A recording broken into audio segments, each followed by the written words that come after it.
All right, guys, I'm just setting up the show notes. A lot of work to do over here. Feel like I don't get enough credit for all the hard work that I do for these shows. Kind of busts me up a little bit. Feel like you guys are just kind of messing with me, not really caring that much after all the hard work that I do. So just give me a second here. Let me get settled.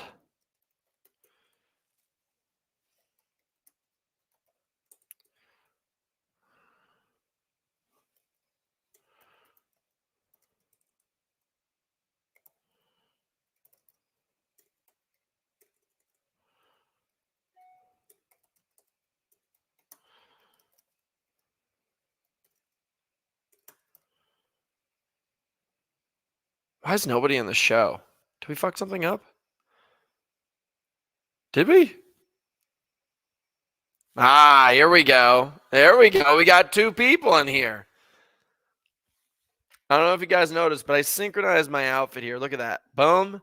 Look at the matchup down below. Not getting a lot of credit on this thing.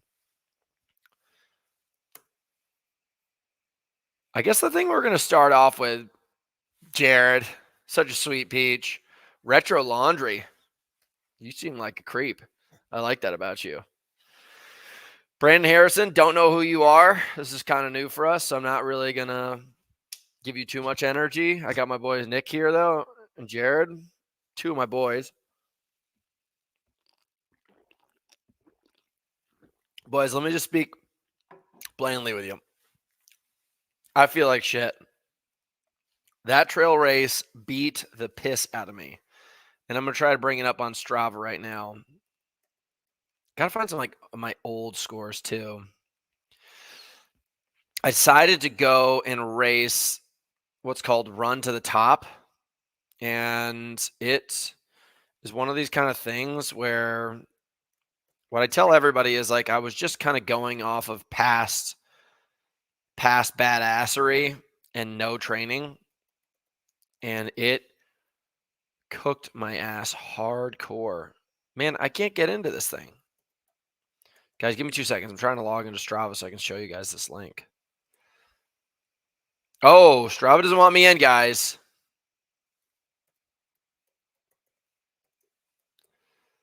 Think someone hacked my Strava? Well, this is fucking bullcrap, guys.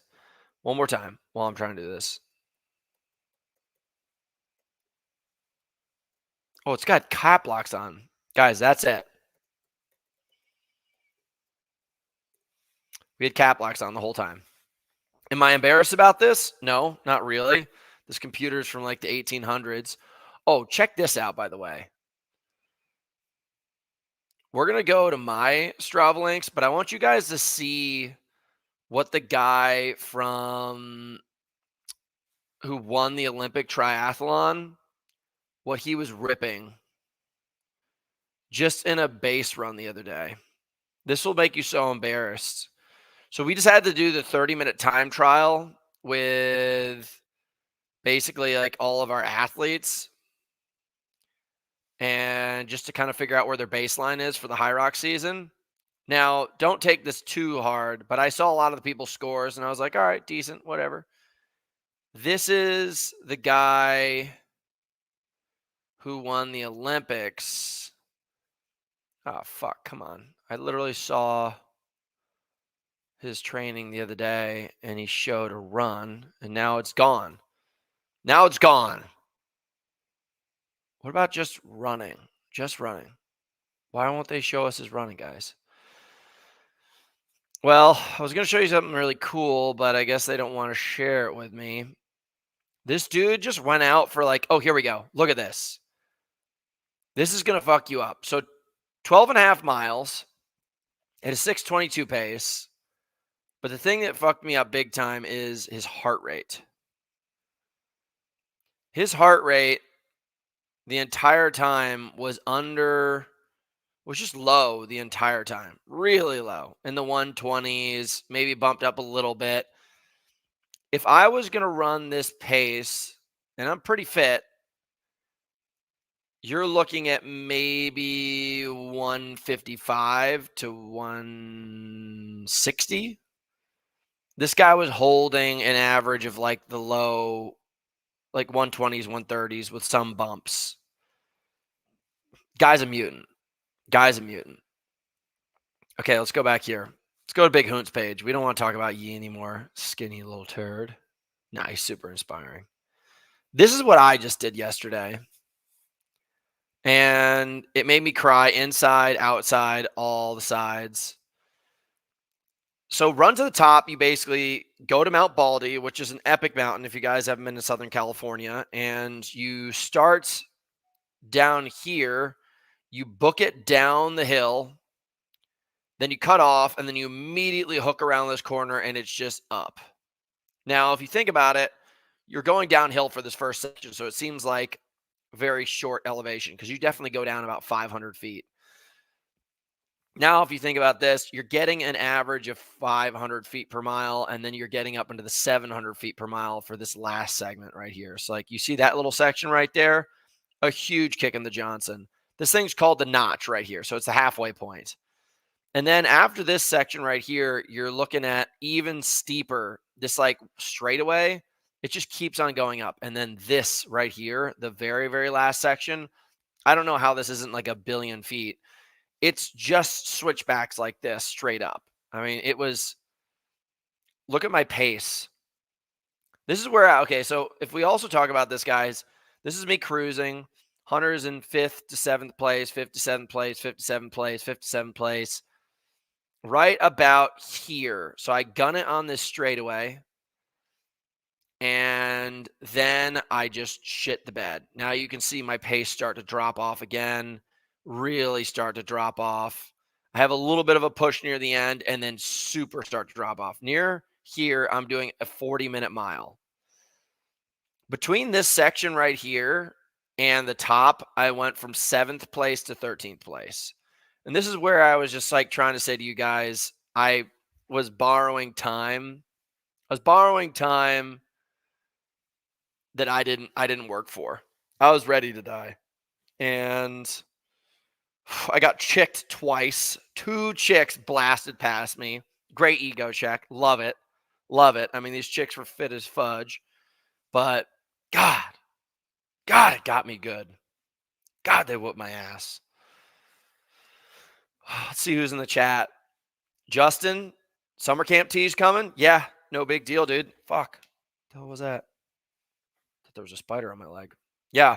If you guys go to bicepswinraces.com, you can get all the swag that's out there for, oh shit, I almost just spilled a full water bottle on here, for house and all the other stuff. Builder stuff, no big deal. New to the scene, first Hyrox Dallas this year. Brandon Harris, the likelihood that you will die there, high. If I were you, dude, join house training, get in the Facebook group, learn how to train for it, kick some ass at it so you don't show up and end up with tumors by the end of the thing. Hyrox is one of these kind of things where it's kind of like a marathon. Like your first time doing it, just go out there and do it. Like obviously have some goals, but if you don't hit them, no big deal. If you do hit them, great. But it's going to hurt regardless.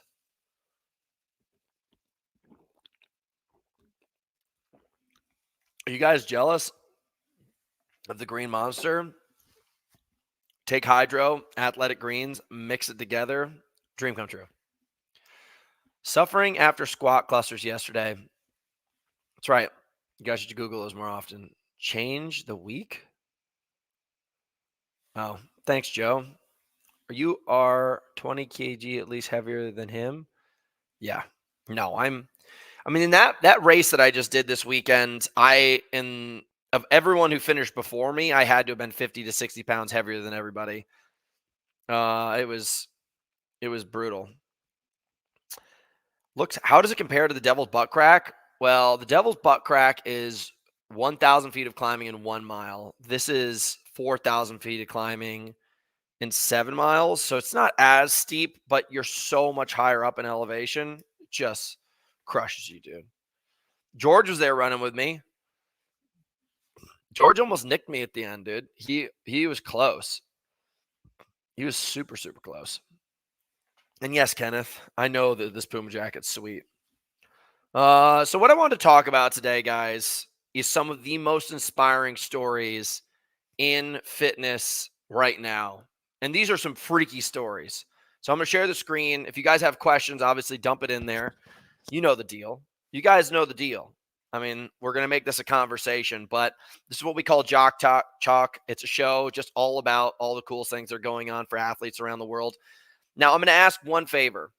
I lost a link to this thing, and I want to see if you guys can help me find it.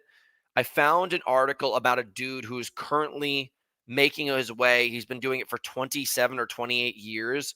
He's traveled the entire world on foot. And right now, supposedly, he's trying to swim across to Turkey because he doesn't want to go down south or north up into Russia where the war is going on right now. And I wanted to share this with you guys because it was some really interesting stuff, and I somehow lost the link. But if you guys have any questions, put it in the show notes on the side, and we'll go from there. Share screen. Enhance. And I'll drop in and out of this thing. So, well, first of all, I don't know if you guys saw this. Homie right here, I cannot remember his name, Vincent Bouliard, won the UTMB, which was this last weekend. And he's a full-time, got a full-time job. And I wanted to start the show off with this because this dude, I see so many people always give me these bitchy stories about how they can't get work done. This has got to be the hardest foot race on the planet in a 24-hour period of time, 1954 for this guy. And the dude was able to do it while working for Hoka and, not sponsored at all. I think he's an engineer there. And he was able to do such an insane race. I was hanging out in Chamonix leading up to World Championships, and you can just see the mountains around there. They're brutal. I was hiking up them. They're absolutely exhausting. This dude did a 100-miler with 30,000 feet of climbing there. So I do want to start off this week by saying, if you have a job, it is not an excuse. This is training for a Hyrox is nowhere near as hard as getting ready for something like this, the amount of hours that you got to put in. So this guy not only won probably the most popular foot race on the planet as far as ultras go, but he dominated, and he beat the next person by 30 minutes. So just saying, guys, don't want to hear any freaking excuses. Now, other than that, I want to get some notes out about that. I'll stop sharing for a second. First of all, if you guys have a routine, that is the fastest way to cut shit out of your life. It just is. I mean, that dude obviously had to have a routine. This wasn't a mistake that he by accident ran all of these miles and was able to win. So I think the most important thing I would suggest for you guys, if you're an athlete with a job, is you have to just create a schedule. No questions asked. I don't care if you got kids. I don't care if you got a job. I got 3 companies, and I also work as an athlete. I still get shit done. I make sure I block things out super, super hardcore. I put the time in, and I really grind it out. And I just think that 5 consecutive days and 2 days off, or 3 consecutive days, 2 days off, 4 days off, you can do so much, but they have to be perfect. Just lock it in and quit being soft about it. You'll get it done. I mean, I got my ass kicked by people with full-time jobs this season. So whatever. So no excuses. I'm just going to leave that out there. Let me look this up. Tom 𝗟𝗏. Let's see if this is the guy we're talking about. Tom 𝗟𝗏. What the hell? Is this the guy you're saying is going around the world? What the hell is this? Bro, that person didn't pop up at all. Discipline equals freedom. Just quit your job. Omar Knock. Let's see if this is the guy he's talking about. Guys, I need you to help me look this up. Someone's got to Google this so I can keep the show going. About the dude who's going around the world right now. No, this isn't it. The fuck, man? You're supposed to give me some good things. Eulid's best. All right, whatever. Oh, shit. This is it. This is it. Okay, here we go. Here we go, guys. I'm pumped. I found it. Let's go. Share screen. Boom, boom, boom. Okay. Here we go. Audio on.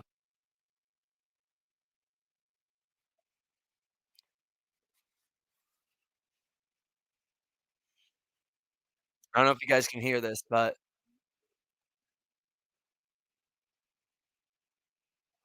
I'm gonna put this in the show notes.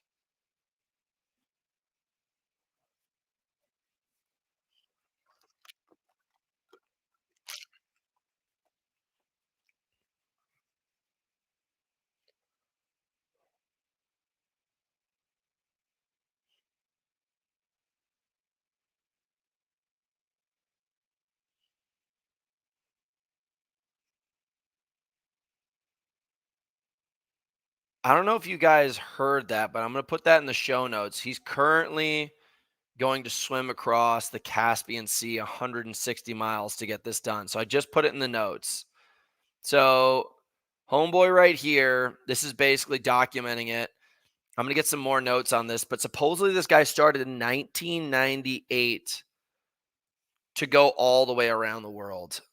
So, going up from South Africa all the way into South America, all the way up and over, across from Russia, Alaska into Russia, across the Bering Strait, supposedly swam across this thing. Like you can see he's ice picking it and everything. This also reminds me of this epic story of Goran Kropp. If you guys want to see an awesome book, I'll look this up right now. Goran Kropp. This guy is such a savage. This dude was one of the most inspiring stories I've ever seen in my entire life. If you guys want to find out about this, his book's called The Ultimate High. This dude didn't like the fact that the mountaineering community had gotten so soft and basically was just like infiltrated by rich people paying their way to the top. So what he did was to prove that these people are pussies and that it should be done the traditional way is he started all the way up in Stockholm, Sweden, packed all of his stuff on this bike, and he biked all the way down to the Himalayas with all of his gear, hiked up to the top of Everest with no oxygen. And from there, he basically got to the top of this thing, no oxygen, around the same time that all those people died. There was like a really big chunk of time where a lot of people died out there, poor planning. Made it back down, biked all the way back home. And the sad thing is, the guy was such a traditionalist. He did a lot of his climbing without ropes, and he died at the age of 35. But look up his book, The Ultimate High, right here. If you guys want to read something amazing, it's a 10 out of 10. And it's one of these kind of stories that not enough people know about it.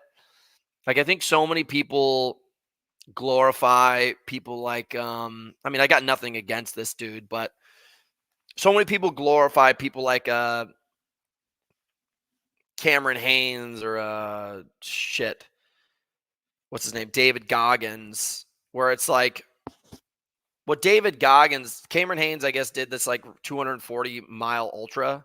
David Goggins did a couple hundreds. Like this guy biked from Sweden all the way down to the Himalayas, which I think was 7,000 kilometers, went to the top of Everest with no oxygen, back down, biked back home. Like you think after you finish doing Everest, and if you read in the book, like he shits himself, he like almost dies. There's so many crazy things. Can you guys not hear me? You guys are more than welcome to say if you can't. Am I muted? You guys can't hear me? Somebody say something. Nobody? All right, guys. Cool. It's 45 of you guys watching. No one's going to say anything? Oh, you're good. Thanks. But basically, if you're looking at like an ultra beast, like somebody who is the hardest of the hard, but doesn't need to post about it on social media all the time and talk about how tough they are. Like, admittedly, like doing a 100-miler is bitch shit compared to what this guy did. I mean, it's nothing. It is embarrassingly small. And like when you see these guys that get this like glorified for running across the United States, but they have a crew van and a videographer crew and they get to sleep and they have their thighs rubbed. Like, even if you think about the Iron Cowboy. Now, I respect all of these people, so don't take this the wrong way. You look at the Iron Cowboy, does 100 Ironmans in 100 days. This guy, what Goran Kropp did, is still even harder than that. And still nobody knows about it. Nobody cares, because I just think that he wasn't like a social media guru. He wasn't a great storyteller. But there are freaks that you guys have not heard of. This is a book that I got, handed years ago, just because I always believe it's really important to read about really hard shit so that what you're doing doesn't seem nearly as hard. Like a 𝗦𝗨𝗕𝗏 is for me is 53 minutes. And yeah, I'm sweating and I'm breathing hard, but in reality, it's not riding a bicycle with all of my gear to the base of Everest and then going up with no oxygen and nearly dying and then coming back down and then getting all the way out of there. I mean, I'm complaining about a 7-mile race with 4,000 feet of climbing. So if you guys want some inspiring stories, please buy Goran Kropp, The Ultimate High. I'll get you guys this in the show notes real quick.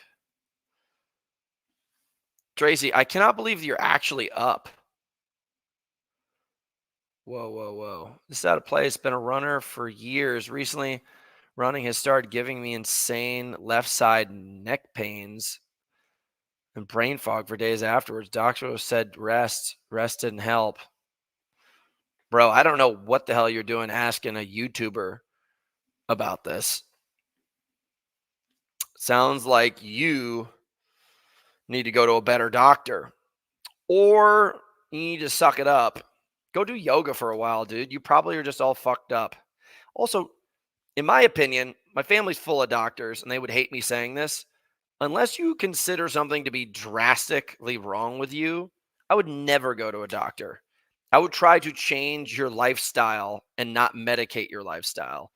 You need to start taking care of yourself with what you consume, taking care of yourself in the way that you act throughout the day. It's crazy the amount of people that I know that are taking pills every single day, but will not take any kind of control of what they put inside of their mouth or the way that they live. They're just constantly drinking booze, sleeping like shit, living like shit, and then they have to get medicated. So I don't know, man. So yeah, I would not trust a doctor unless it's like childbirth or cancer or even in those situations. I'm not saying I fully believe it. My family would probably hate me saying that.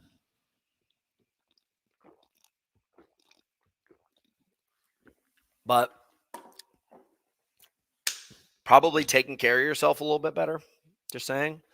I think it's easier to reach the top of Everest than it is to finish the 240. I don't think that's true. I also think you're an idiot, Federico. Dude, walking 240 miles versus going up to the top of the tallest thing, where literally the likelihood of you dying going up Everest is an actual probability. You not finishing it is also another probability. The Moab 240, you just watch too much YouTube, dude. I think you're mistaken. I think you guys are extremely mistaken. And that's the whole point of the book with Goran Kropp. The people that go to the top of Everest have Sherpas. They have basically babysitters that are taking to the top of these mountains, giving them oxygen tanks, taking care of everything. You can't walk all the way?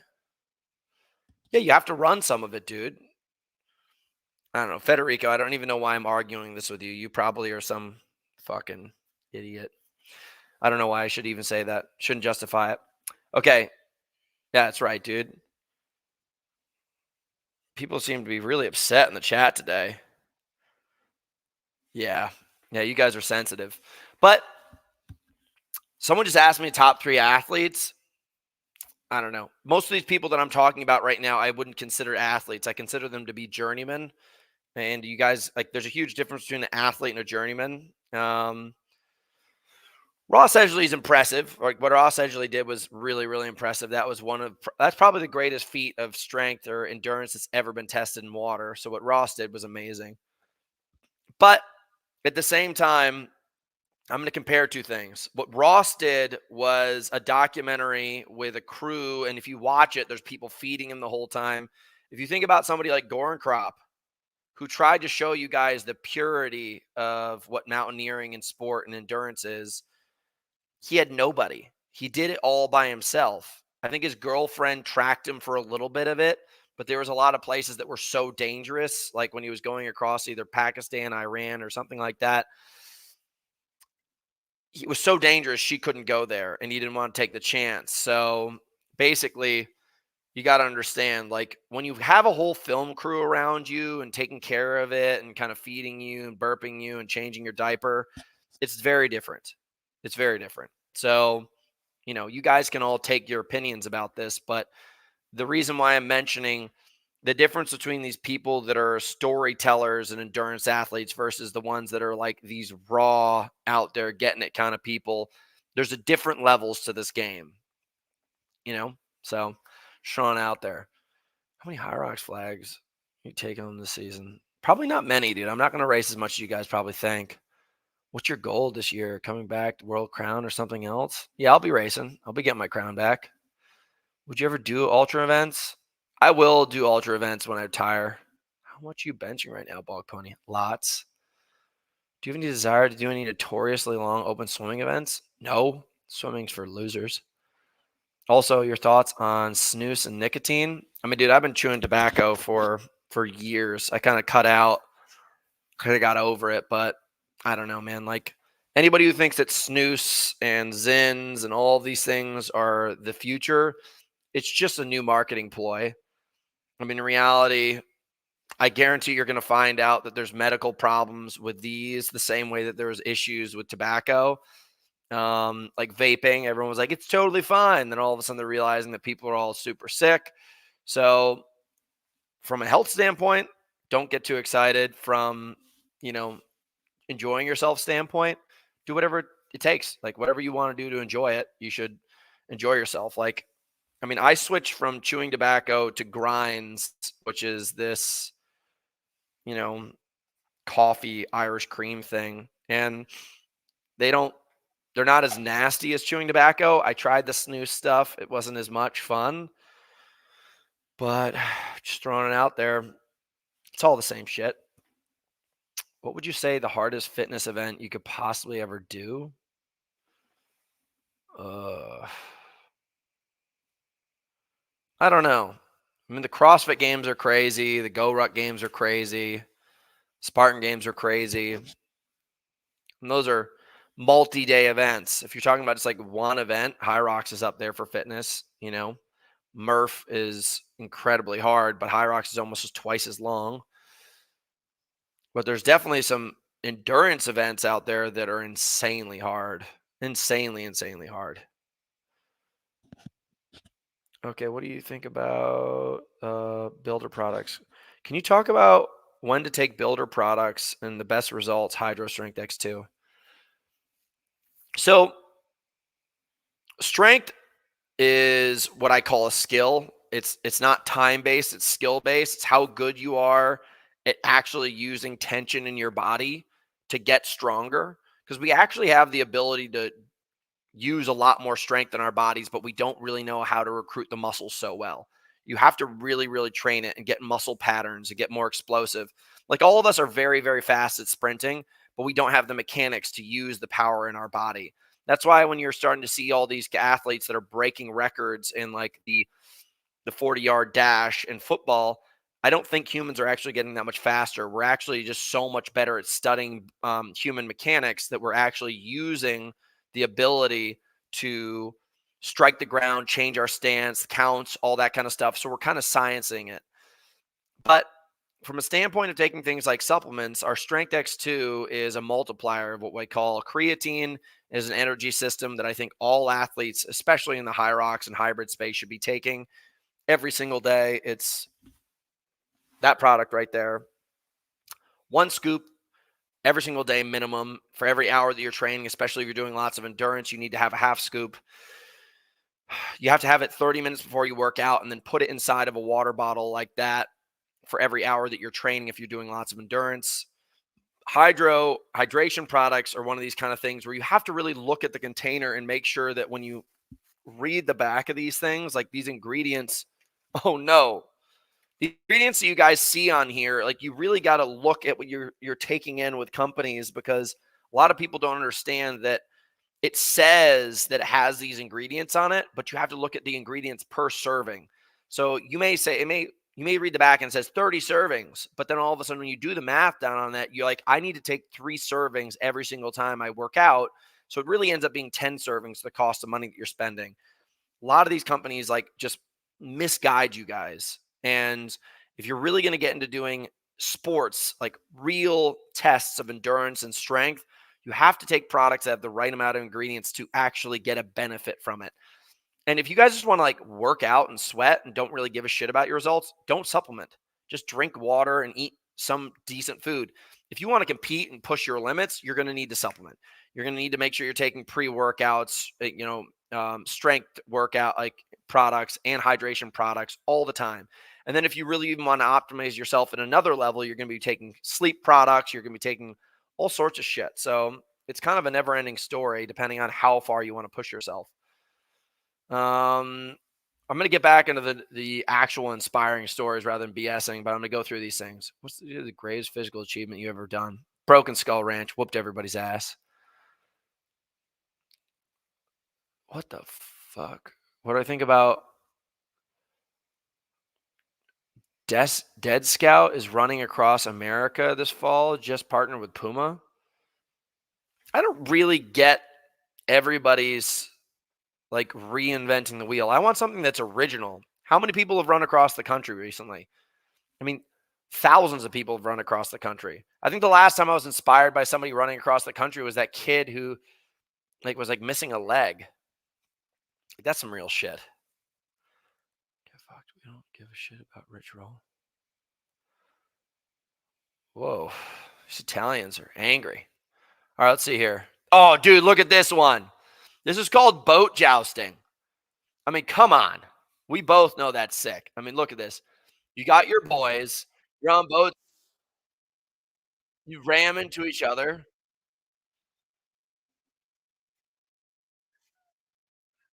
Now, let's be real here. You got your boys pushing super, super hard. Oh, no, actually, they got motors. My bad. It would have been way cooler. You just got your boys hanging out, probably chugging beers. You got chest plates. I mean, this guy is grounding right here. Look at his stance. Now, let's look at the difference. He came in with a greater attack. This guy was too passive. This guy came in with a stab. Watch the stab here. This guy just leaned in. This guy squatted down on the right with a good old stab. Squat, stab. You see that right there? It was momentum. Now, that's one thing I will tell you guys about right now. If you win a fight, it's the person who comes in with more momentum and a rigid body that wins 9 times out of 10. So, is this a sport that Hunter McIntyre might be picking up? Yes. Yes, big time. Big time. Let's see here. Okay. This is another thing I want to talk about with you guys. This guy right there, 𝗕𝗟𝗵𝗸𝗁, wins the 1960s marathon barefoot. So this is something I've been thinking about a lot. I'm going to come back to this.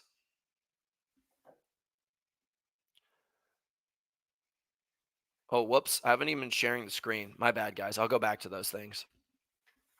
So I'll share the screen. I'll go through this. Present, share screen. Boom, boom, boom. Okay. So watch this, guys.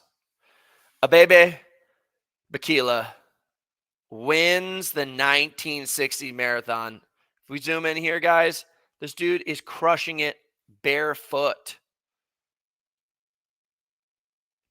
It says right here that he trained in his home country with and without shoes, but in the final days of his preparation for Rome, his shoes fell apart. And that's why he just went out there and cooked it barefoot. Now, I've been thinking about this a lot lately because I just keep on seeing these records just get obliterated. And listen, I like carbon shoes. I love shoes in general. I've been an athlete for years. I'll never forget my first pair of running shoes and how important it was to me. I'm starting to think that we as a community in athletics should all vote to take carbon plated shoes out of racing for one whole year in professional sport. And from there, try to see what happens to the times. Because if you're looking at a lot of these athletes in like the marathon, let's just say running like just sub 2:05, I strongly believe that the guys who are like 2:03s will go up to 2:08s.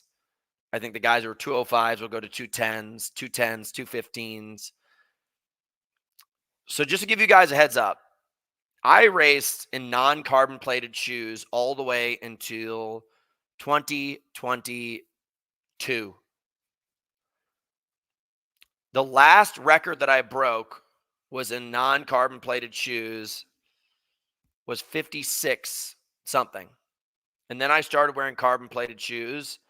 And I cannot tell, I've been thinking about this a lot, if I've been getting way, way fitter or if it's just me racing in carbon plated shoes. My run times are obviously better.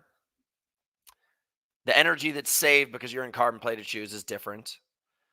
And I'm in this feeling where I'm just like, I don't know if I'm getting better. I think the gear might just be getting better. I really do. Because now I'm down the 53s. I should be in the 52s, 51s this season, which definitely means that I'm getting better. But there was a huge jump when I started wearing carbon plated shoes, like 2 minutes.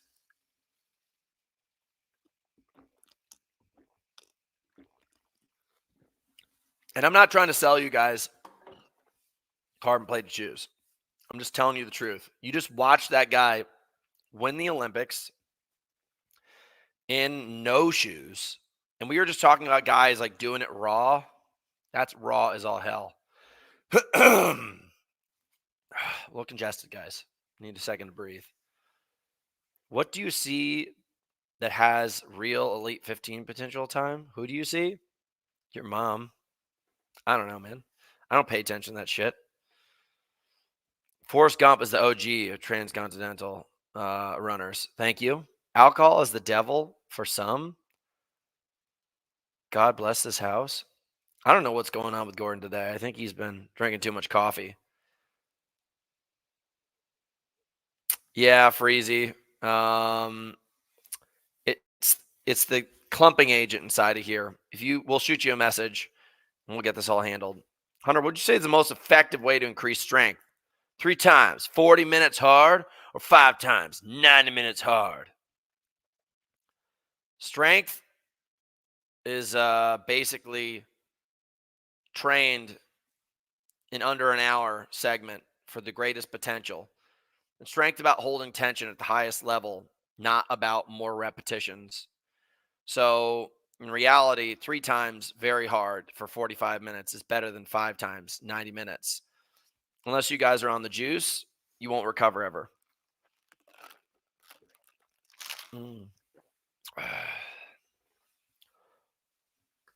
Yeah, I'm just saying, guys. Ooh. Let's see here. What's the next one I want to talk about? We'll stay on the path of athletes. Guys, totally different subject here. This will freak you out. Share screen. So, you guys all ever played Scrabble? Look at this.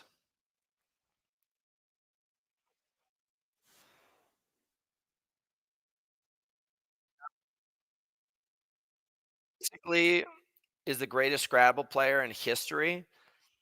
And he was getting bored of just whooping everybody's ass. And you look at him, you just know that he's the greatest Scrabble player in history. Like if you meet somebody like that at a coffee shop, understand that you've got your hands on a genius. He went to go to the French World Championships of Scrabble, and he didn't even learn how to speak French. He just went into the dictionary and memorized 400,000 words or something like that, and went in and dominated a language he couldn't even speak, the Scrabble World Championships. He was so good that this guy basically had to teach the other French-speaking athletes to speak like how to understand their own language better.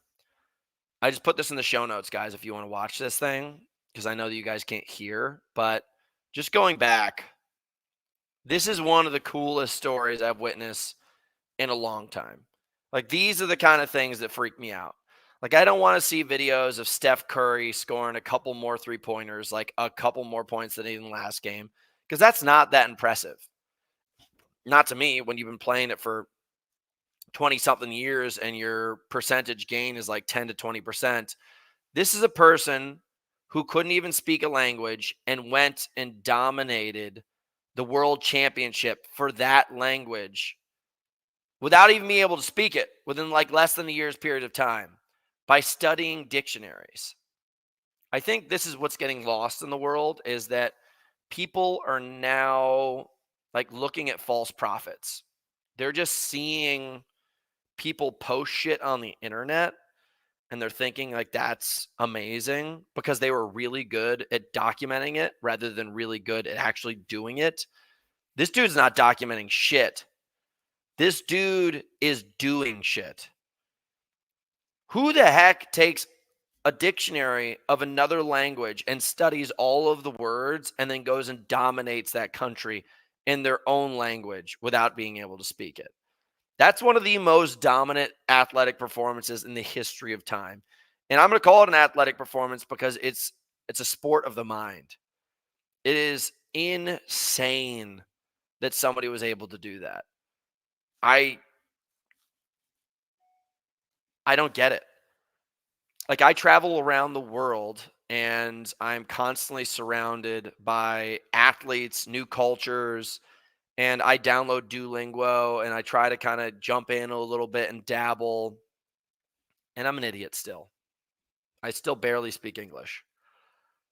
But then when you see somebody like that show up and absolutely crush something to that degree, I'm amazed. Like, these are the people that I want to sit with at coffee tables. Like, I don't want to meet Lady Gaga. I don't need to meet Donald Trump. I don't need to meet any of these people. I want to meet this guy who just dominated the Scrabble World Championships in a new language. Call me an idiot, but that's sick. Let's see what else we got here. Okay. Last athletic thing that I'll talk about is this. I've been thinking a lot about like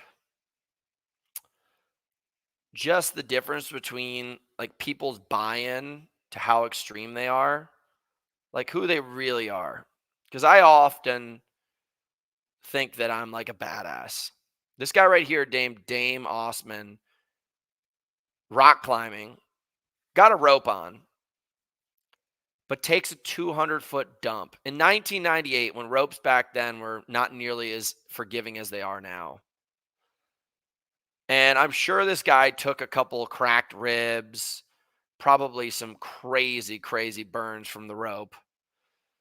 But this is another one of those kind of things where I think this will be the next generation of my life when it comes to like competition or training. Like, as soon as I'm done with the physical performance of things, I think I want to go into the mental performance of things. And I think that's been like the theme of today's show. I guess in the past week while I was looking up all these videos, the things that inspired me the most was really kind of the mental side of athletes' abilities. And to be able to push yourself to the limits, be right near the top, and take a drop that hard is insane. Like, I can watch this video over and over and over again. And for me, like, I really think that that's top of the food chain. The last thing I want to talk about today is something interesting that has nothing to do with athletics, but this is a crazy study you guys should look at. I'm also always really fascinated just about science and weird shit. This guy basically went into a cave to try to figure out what happened with the circadian rhythm. And he went to a cave and they found out that basically the sleep cycle that based off of like natural light, like sunrise, sunset kind of stuff, actually is only dictated by the sunrise and sunset. And this guy basically ended up getting into 24-hour cycles of like sleeping and staying up. And what he thought was 36 days underground by the time he left actually added up to 63 days. And I'm wondering, as I've been getting a little bit older, I'm not going to lie, guys, I'm starting to get out to pasture here. One of the biggest things that I've been really focusing on is trying to understand getting into sleep better. And I usually go to bed between like 9 o'clock and 10:30 at night every single night. Now I'm starting to get those blackout shades. Now I'm starting to wear like eye masks and stuff so that I can have deeper versions of sleep so that I can get higher performance during the day. Like everything for me is switching up to have harder performances during the day, harder sleep and recovery in between. So instead of doing doubles all the time, I am starting to kind of cut back down to single efforts and focus on, let's just say I train from 7 till 10 every single day, 6 days a week, 18 hours. From 10 until 7 the next day, I'm doing everything in my power to have as much recovery as possible so I can have as much effort as possible the next day. Even if it's a zone 2 effort, a recovery effort, if I'm able to bring myself back down and have a higher performance during that, solid, super solid. So when you read something about this, like where potentially I could trick my body into sleeping for like 15 to 20 hours at a time, I might be willing to do that if it means that I'm going to crush a sub 50 𝗲𝗏. So if you guys got any information on this, share it with Big Daddy. A couple things I want to end the show off with. One, does anybody know where I can get a sauna that's not $10,000 to $15,000? Like, I'm having a really hard time. And I think these businesses are starting to get me a little bit upset because since when did a bunch of wood in the shape of a circle cost $15,000? That's a small house. Like, if we went to a different country, like if we went to, let's just say, somewhere in like central Italy, or like I look at homes for sale of Norway and stuff, we're talking about real homes, homes with like doors and bathrooms and kitchens and fireplaces, multiple bedrooms on land, and you're looking at maybe like $30,000 to $50,000. Then all of a sudden you just take a square with a heater in it, which is maybe 5 to 10% of the material needed to build a house. And these people are charging like 5 to 15 grand. So what's going on here, guys? Do we want to talk about this? Are we going to go to outer space in this thing? Does it have a refrigerator inside? Do I get a free massage? I think you guys need to adjust your prices a little bit. Like, I'm kicking ass in life right now, and I don't want to spend that kind of money. So just throwing it out there. If anybody wants to throw me a free sauna, what's up? I might give you a Puma swag, maybe some free products, maybe a Hunter McIntyre jersey, but kind of upset. Kind of upset, guys. Dude, 𝗕𝗏, they're not $5,000. Okay, let's just do this for you guys because we're going to do the whole thing together. I want you guys to understand like what I'm looking at here. I'm going to do the baseline search with you guys. Sauna barrel. Boom. Okay, guys. So we're looking at here, these numbers. So 8,000, 6,000, 5,000, 7,000. Now, you're not talking about shipping, assembly, any of this kind of stuff. So let's just go to this one that looks to be the cheapest. So look, it's 8,000 with 50% off right now. Now, do we trust these guys, or are they just tricky gypsies? They're trying to get one over on us. Now, the fact that like none of the pictures are similar makes me believe that this is a dirty trick. And 18% off. I'm just going to say that I don't trust these people. Okay, let's go with the higher one, $8,000, $9,000 right here. Okay, here we go. Wait a second. Heat source, no heater. Okay, guys? So now all of a sudden you include the heater. This is what I'm talking about. Now all of a sudden it's at $10,000. Like, as soon as you start to go to these things, they duped us. Who the fuck wants to buy a sauna with no heater in it? I mean, this is the kind of gypsy shit I was telling you about. It's like I was tricked by gypsies in Rome one time. They gave me a bag of water, but then when I all of a sudden took the bag, all of the bottles were empty. Who's going to buy a circular barrel with no heat source in it? Are you trying to get punched in the face, 𝗦𝗫𝗕?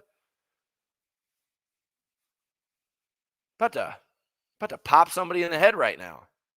I mean, let's go to another company that's trying to rip us off. All right, guys, let's go to this $11,000, $12,000 one, basically. Oh, estimated delivery, 4 to 5 weeks? Yeah, maybe when I'm dead, I'll get it. Okay. Heater type. What's going on here? Okay. Up to 4 people? Well, who the hell only has 4 friends? We're looking at 8 people. So now, guys, we're at $15,000. This is what I'm talking about. I'm just telling you guys right now, the more I think about this, the more I think we're getting ripped off. So, do you guys get what I'm trying to say? Or you can get this trash bag box for $500. Or you guys can get this one with the babe in it. What's going on? If it comes with the babe, maybe we're talking now. But I doubt it. I'm just letting you guys know right now that so this one right here, I think this is just the heater. It's almost like $4,000 for the heater. Just going to let you guys know that's not going to happen. So, I don't know what to tell you guys. I'm just going to say that we're getting ripped off. Let's go into the notes before we get out of here. Maybe not in Malibu. 𝗕𝗟𝗗𝗥, where do you live? Turkestan? How many hours per week do you think you need to be trained to compete at high level in 𝗲𝗏? Shit, man. If you're not training over 10 hours a week, you're going to have a tough time, bro. If you want to be very competitive. Yeah, dude. Just letting you know, these deals are shit. Yeah. Well, dude, this is Jock Talk, Alexa. Jock Talk, every single week we try to bring the most inspiring stories of what's going on in sports right now. Haven't really heard of anything else going on. I'm waiting. Supposedly, they are going to be having the 1,500 meter showdown with everybody who was at the Olympics for the 1,500 meter. If 𝗟𝗏𝗻𝗁 comes back and destroys everybody, we showed that he had a bad race. If he doesn't, it means that basically there's people that are better than him now.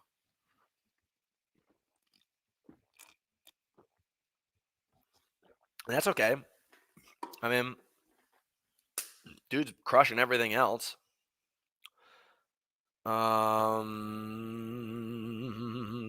Altitude's helpful when it comes to racing, but if you don't get the intensity, you're screwed.